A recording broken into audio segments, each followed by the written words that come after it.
It is so dangerous right now in the mortgage industry, in the home buying market, that a fraction of a rate cut might trigger hyperinflation. Welcome to the channel. I'm Sean John, the Middleman CEO. Smash thumbs up, hit subscribe, come on in, have a seat, let's talk. I told you guys I'll let you know how I feel about, personally that is, how I feel about the Fed being able to cut or rumor cuts or raise or rumor raises during an election year. I think it becomes a political weapon. It becomes politicized, and I hate that the Fed can do it. I wish that they were not able to do it or be rumored to do it, because it can sway the election in one way or the other, and I don't like that. So in fairness to both candidates, I wish they would stop that, right?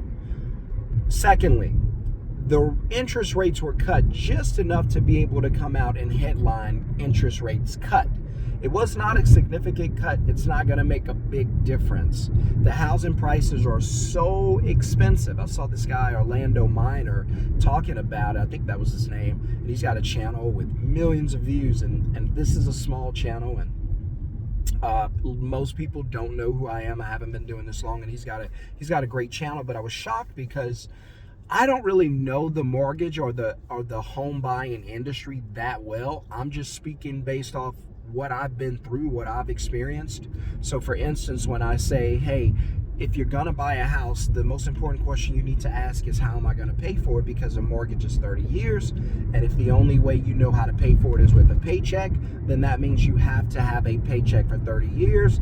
And if you need the paycheck for 30 years, that means you're gonna have to have a job to get the paycheck for the 30 years.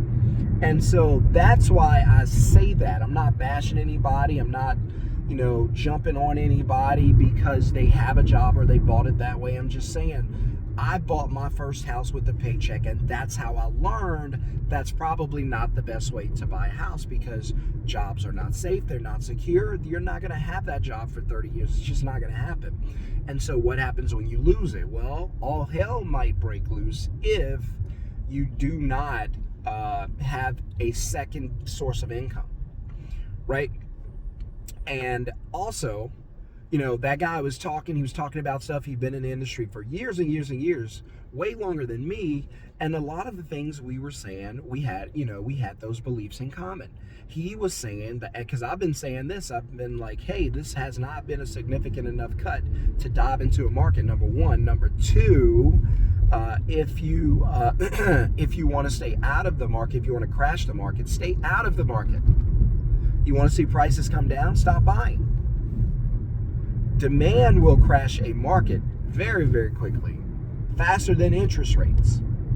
It's not the interest rates that's that's crushing, or it's not the interest rate that's slowing down the housing market. No, it's the high prices. It's the high price of the homes. The homes are overinflated. These homes can drop $100,000 in value on average across the country and still be overpriced.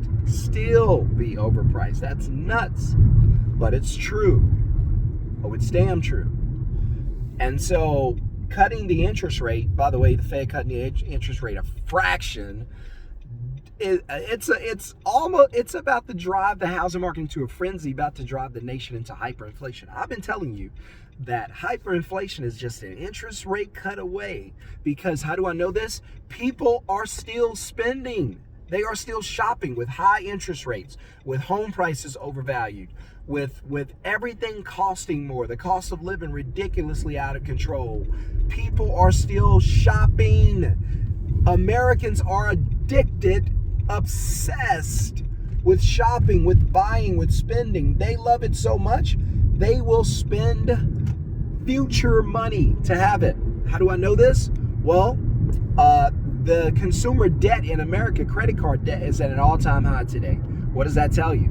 People are buying things with money they don't have. They're buying things with their lives, their future. If you buy something with credit, that means you have to pay that back in the future. That's your life. How do I know that? Because in order to get the money to pay back what you borrowed from the future, you have to sell your time on a job. That's your life. Your time is your life.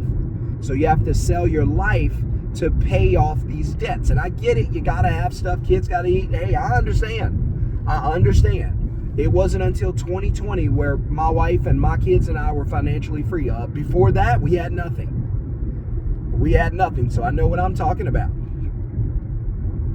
But we are this close to hyperinflation because people are addicted to spending. They're going to keep buying. They're going to keep shopping. And in a lot of cases, they have to. As long as you're not shopping and buying stupid stuff, I understand you got to have food for the family. I understand that. Go get it. You got to live. You don't survive. The money's worth nothing. So go do what you have to do. I understand it. But at the same time, it just shows you that raising the interest rates did not do what the Fed and the government and the economy, it didn't behave the economy the way the economy was supposed to behave. It just didn't. And now, because spending didn't just fall off the cliff, because shopping and buying didn't fall off a cliff, because buying houses didn't just stop and crash the market, drove it to the floor, it didn't happen. Now, if you cut the interest rate just a little bit, people dive back into the market. There was a house that we were looking at, my wife and I. As soon as they cut the interest rates, no joke, the house went up $30,000 on a fraction of a cut. I told you, the housing prices have not fallen enough. There's almost a 20% increase in mortgage applications just in the past week. 20%. These people are nuts. They cannot wait to buy these houses, so they're diving back into this worthless, yes, I said it, worthless housing market. You know what I would say, even though I can say it now, but if I couldn't say it, I'd say it anyway. Please stop being addicted, obsessed with buying these homes. You don't need a home to survive in this life. I know people make it sound good and cute, and you feel like it somehow validates you as an adult and blah, blah, blah, and what in the world? I can't get in there. But I'm here to tell you, it does not. Owning a home does not make you any more special than renting a townhouse, renting an apartment. By the way, I saw those comments where everybody was like, how's a townhouse not a house? Because you share your walls, you share your garage connections, you share your yards. That's why. When I think of a house, I think of separation, okay? That's why I say that. Now, do with that what you will, okay? But again, I'm just telling you guys that it is what it is. So don't fly back into this market. People are going to fly back into this market, spend, buy houses. The builder's going to drive these prices through the roof because they know you guys are obsessed and you're waiting for an interest cut. And as soon as that rate was cut just a fraction, that builder added $30,000 to the price tag. Ain't happening. I'm like, nope, I'm good. Not paying it. Don't want a house that bad. We'll buy a house. We're not buying it with a paycheck anyway, but I'm not going to go out there and overpay just because you know people are greedy. We'll wait them out. So anyway, I believe we're this close to hyperinflation. I believe things are going to get way worse.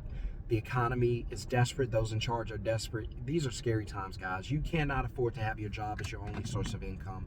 You have to make money a different way. If you want to learn how to start a middleman business from your phone, put the word middleman in the comments below. Get the free live training.